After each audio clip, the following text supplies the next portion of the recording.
이 과세표준 금액에다가 세율을 바로 곱해주시고 누진공제만큼을 차감해주시면은 내가 납부할 세금이 바로 계산이 됩니다. 이렇게 계산된 세금을 산출세액이라고 해요.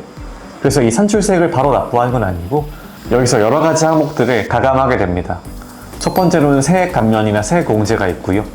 두 번째로는 기납부세액, 세 번째로는 가산세가 있습니다.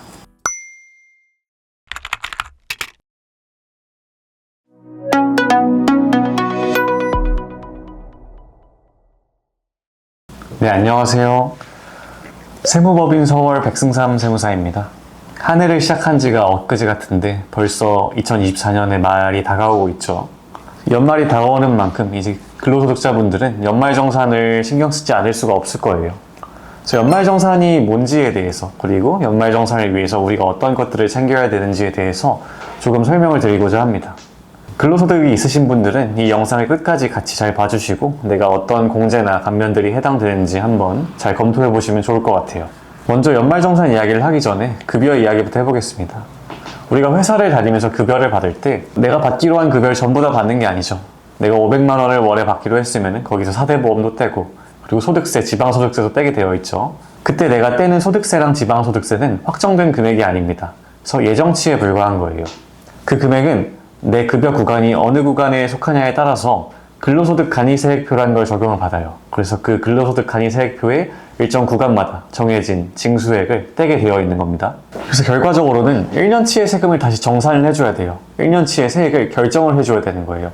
그래서 최종적으로 결정된 나의 세금을 결정세액이라고 하는 겁니다. 이 1년치의 세금을 확정시키는 과정을 연말정산이라고 하는 거고요. 이름은 연말정산인데 사실 연말에 하는 건 아니고 이제 보통은 2월에 합니다.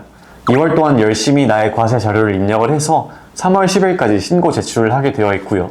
이제 이 과정에서 근로자로서 나의 소득을 지키기 위해서 어떤 것들을 아셔야 되는지 그 내용을 한번 정리해서 알려드릴게요. 일단 우선은 세금이 어떻게 결정되는지, 그러니까 어떤 구조로 결정되는지부터 먼저 설명을 드릴게요. 자, 먼저 소득이라는 것이 있습니다. 이 소득은 내가 번 돈이죠. 이제 연말정산에서 말하는 소득은 근로소득입니다. 급여를 말하는 거죠. 이 근로소득에는 근로소득공제라는 게 따라와요. 그래서 내가 급여를 벌었으면은 그 급여에 대해서 일정 부분 공제해주는 금액이 있어요. 보통 사업자 같은 경우는 내가 쓴 지출이 있으면 그 지출만큼을 바로 비용 처리 받을 수 있어요. 근데 근로자들은 그런 게 안 되기 때문에 국가에서 근로소득공제라고 주는 혜택이 있는 겁니다. 그래서 내 급여 구간이 어디에 속하냐에 따라서 이제 차등적으로 공제를 적용받을 수 있는 거고요. 이 근로소득공제까지 적용된 소득을 근로소득 금액이라고 합니다. 그리고 이렇게 결정된 근로소득 금액, 즉 종합소득 금액에서 종합소득 공제라고 하는 것들을 적용을 해서 나의 소득의 크기를 줄일 수가 있어요. 그러니까 소득공제는 소득의 크기를 줄여주는 그런 혜택 같은 거예요. 좀 어려운 개념이라서 조금 뒤에 다시 한번 설명을 드릴게요. 이 소득공제까지 차감하고 난 후에 소득을 과세표준이라고 합니다.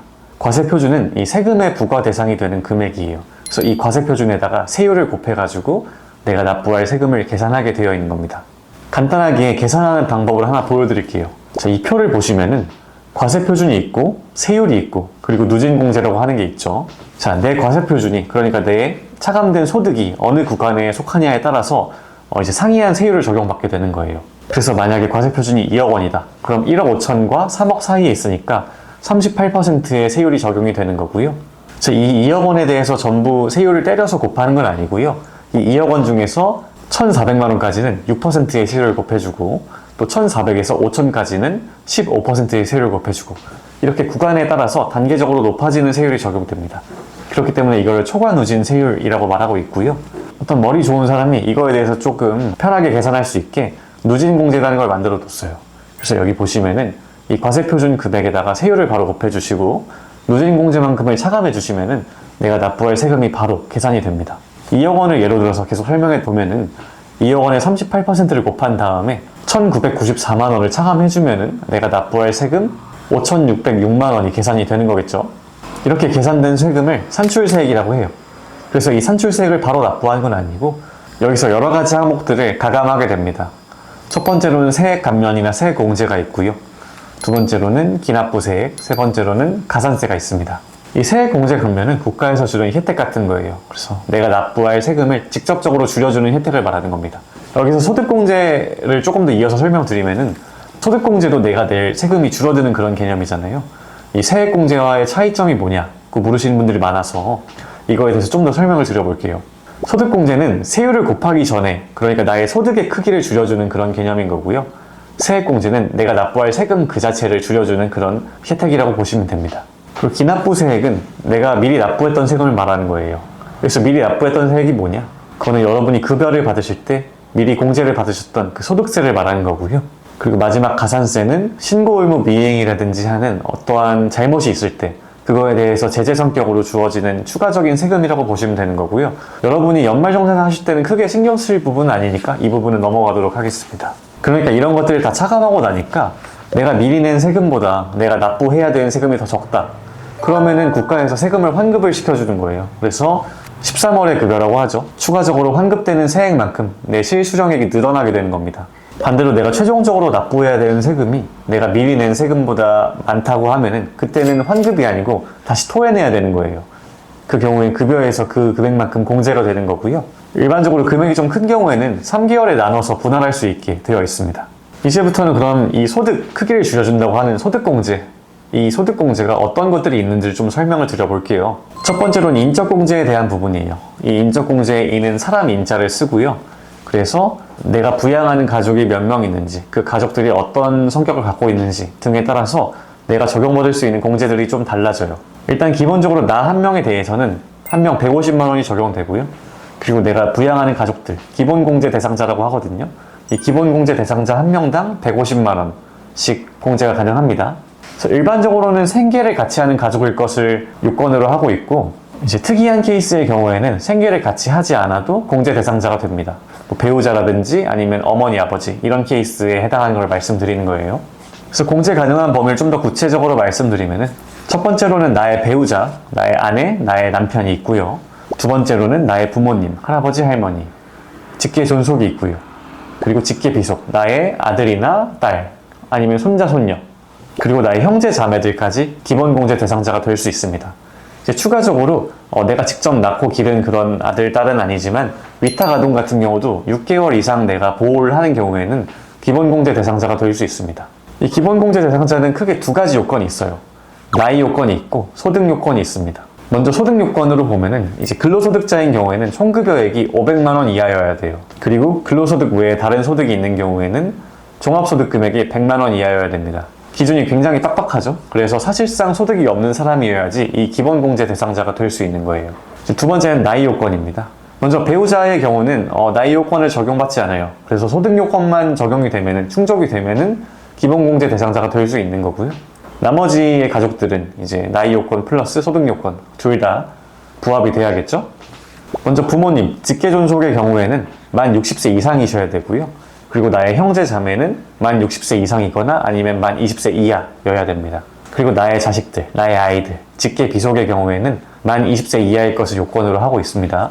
그래서 여기까지 한 명당 150만 원씩 해주는 게 기본 공제이고요. 추가 공제가 있습니다. 부녀자 공제, 한부모 공제, 경로 우대자 공제, 장애인 공제, 이렇게 네 가지인데요. 부녀자 공제부터 먼저 설명을 드리면은, 내가 종합소득 금액이 3천만 원 이하인 여성인데 배우자가 있거나 아니면 배우자가 없는 경우에 내가 기본공제 대상자를 두지 않고 있고 내가 이 집의 세대주다. 그러면 이 부녀자 공제를 받을 수 있어요. 그래서 50만 원을 적용받으실 수 있는 거고요. 두 번째는 한부모 공제입니다. 한부모 공제는 내가 배우자가 없는 근로자로서 내 아래에 기본공제 대상자가 한 명 있어야 돼요. 그러면은 100만 원의 공제를 적용받을 수 있습니다. 이 한부모 공제는 부녀자 공제랑 중복 적용이 안 돼요. 그래서 둘 중 하나만 받으실 수 있는 거고요. 당연히 더 큰 한부모 공제를 적용을 받으실 수밖에 없겠죠. 그 다음은 경로 우대자 공제입니다. 경로 우대자 같은 경우는 만 70세 이상을 말해요. 그래서 내 기본 공제 대상자 중에서 만 70세 이상이 있으면은 이제 인당 100만 원씩 공제를 적용받을 수 있고요. 이건 당연히 나도 포함해서 하는 말입니다.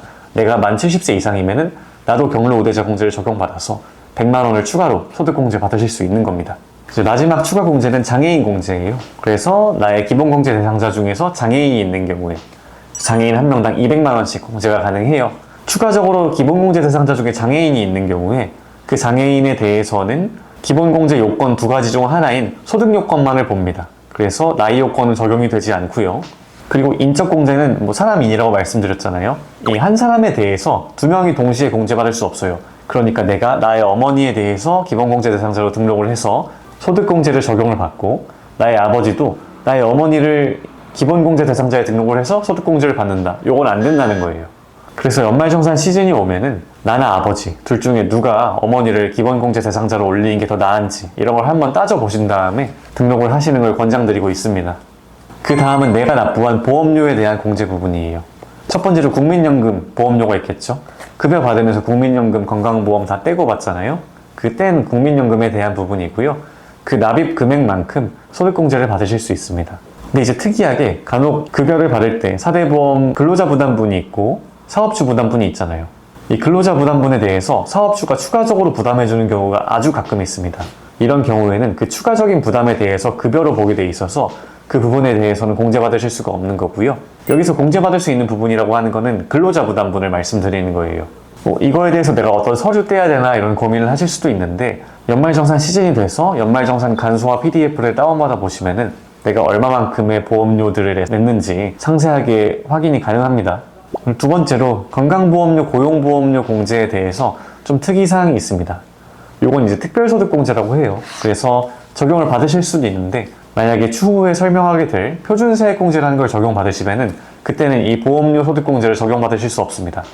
그러니까 국민연금 납입액에 대해서는 소득공제가 되지만 건강보험료랑 고용보험료는 되지 않을 수도 있다.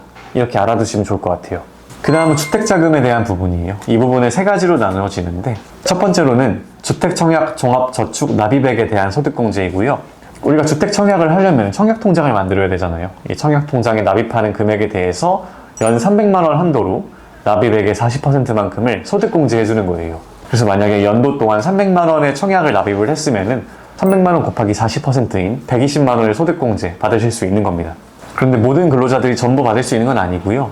총급여액이 7천만 원 이하인 무주택 세대의 세대주만 적용받을 수 있어요. 그러니까 내가 부모님이랑 함께 살면서 부모님이 세대주이신 경우 그런 경우에는 적용을 받을 수 없고 내가 혼자 분가해서 나와서 자취를 했다든지 독립을 했다든지 이런 경우에 붙는 이 청약통장 납입액이 그만큼 소득공제가 된다. 이렇게 말씀드리고 있습니다. 그리고 이게 납입공제를 받으려면 최초에 한번 가입하고 나서 무주택 확인서를 금융기관에 제출하게 되어 있습니다. 제출하지 않은 경우엔 공제가 불가능합니다. 두 번째는 장기주택 저당차입금에 대한 이자 상환의 소득공제입니다. 이건 말이 조금 어려울 수 있는데 내가 주택 사면서 차입한 금액에 대해서 이자를 납입한 게 있다. 그럼 그 이자에 대해서 소득공제 해주겠다. 이런 내용이고요. 금원을 차입한 내가 무주택이거나 1주택 세대의 세대주여야지만 공제가 가능합니다. 이건 청약 납입처럼 40%의 금액만 공제되는 건 아니고 납입액 전액에 대해서 공제를 받으실 수 있어요. 그런데 한도 규정은 있습니다. 차입 기간이 어떻게 되고 차입 조건, 그러니까 이자 상환 조건이죠. 고정금리인지 변동금리인지 등의 요건에 따라서 내가 적용받는 한도율이 조금씩 달라지게 되니까 그거는 국세청 홈페이지 들어가셔서 한번 확인하시면 좋을 것 같아요. 그리고 주택 기준시가 규정이 있습니다. 기준시가라고 하면 아파트 기준으로 공동주택 가격을 말하는 건데 이제 공시가 돼요. 매년 4월, 5월 정도가 되면은 공시되는 금액이 있으니까 한번 찾아보시면은 내가 소유하고 있는 주택이 기준시가가 얼마인지 또 확인이 가능하실 겁니다.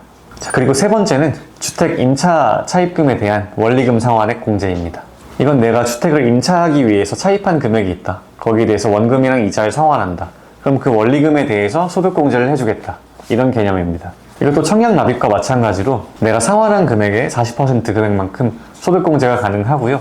이거는 주택 규모에 대한 규정이 하나 있어요. 국민주택 평수 이내여야 된다는 그런 규정이 있습니다. 이 국민평수는 85제곱미터를 말하는 거예요. 그래서 85제곱미터 이내의 주택이어야지 임차 자금에 대한 원리금 상환액이 공제가 된다. 이렇게 보시면 됩니다.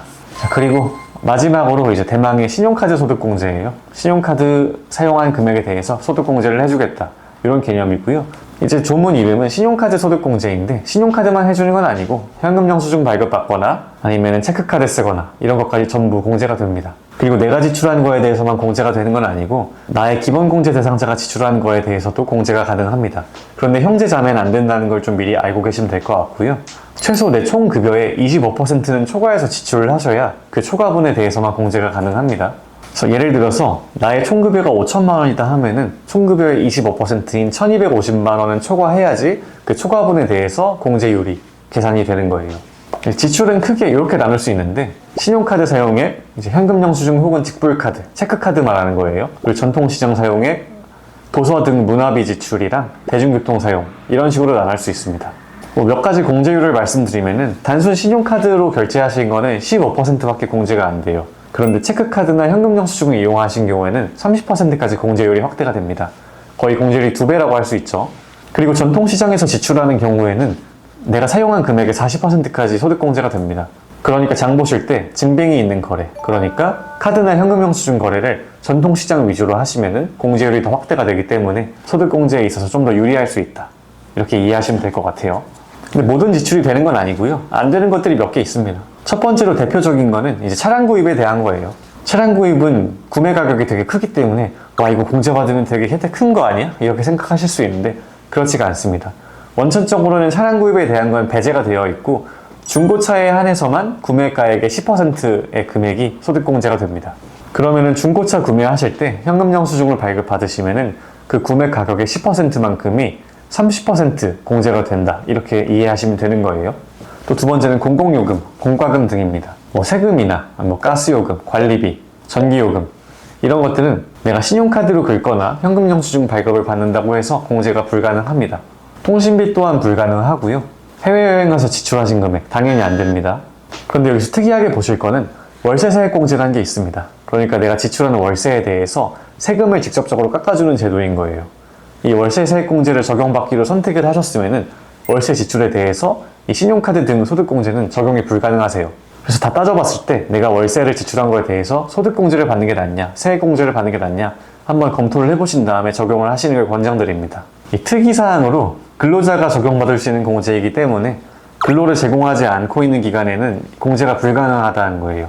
예를 들어서 내가 회사에 취직을 했는데 5월에 취직을 했어요. 그래서 5월부터 12월까지 일했다고 하면은 근로 제공 기간이 5월부터 12월까지인 거잖아요. 그래서 1월부터 4월까지 현금 영수증이나 신용카드를 아무리 많이 발급받으셨어도 그 연도의 공제에는 반영이 불가능합니다.